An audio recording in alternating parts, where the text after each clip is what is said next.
नमस्कार, जय शिवराय, जय भीम। मनोजदादा जरांगे पाटील यांच्या मराठा आरक्षणाच्या मागणीला किंवा त्यांच्या आंदोलनाला जो काही विरोध केला जातोय त्यामागे फक्त महाराष्ट्र सरकारच हादरलंय हा मात्र गैरसमज बाजूला ठेवा। यामध्ये दिल्ली सरकार, दिल्लीचं तख्तही हादरलंय।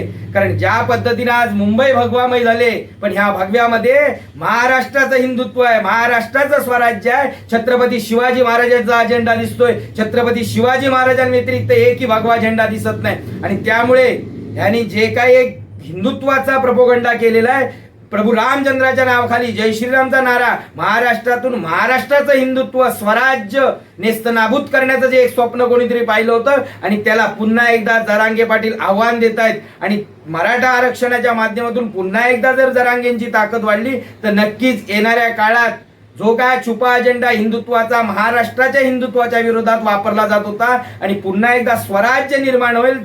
18 फगड जाती आपला धर्मभेद, जातभेद विसरून पुन्हा एकदा स्वराज्य म्हणून नांदतील, आणि हे कोणाला तरी नको आहे। आणि त्यामुळे नक्कीच जरांगे पाटलांच्या आंदोलनाला जेवढा विरोध करता येईल तेवढा विरोध करण्याचं काम केलं जाते। त्यामुळे माझ्या तमाम महाराष्ट्रातल्या जनतेने लक्षात घेणं गरजेचं आहे की कोणत्याही परिस्थितीत महाराष्ट्राचं हिंदुत्व असेल, महाराष्ट्राचं स्वराज्य, छत्रपती शिवाजी महाराजांचे विचार हे मात्र नक्कीच सर्वांनी आत्मसात करून किंवा त्यांच्या विचारावर सर्व जाती, धर्म, पंथ भेद विसरून महाराष्ट्राचं स्वराज्य, छत्रपती शिवाजी महाराजांचा हिंदुत्वाचा विचार सर्वांनी पुढे घेऊन गेलं पाहिजे।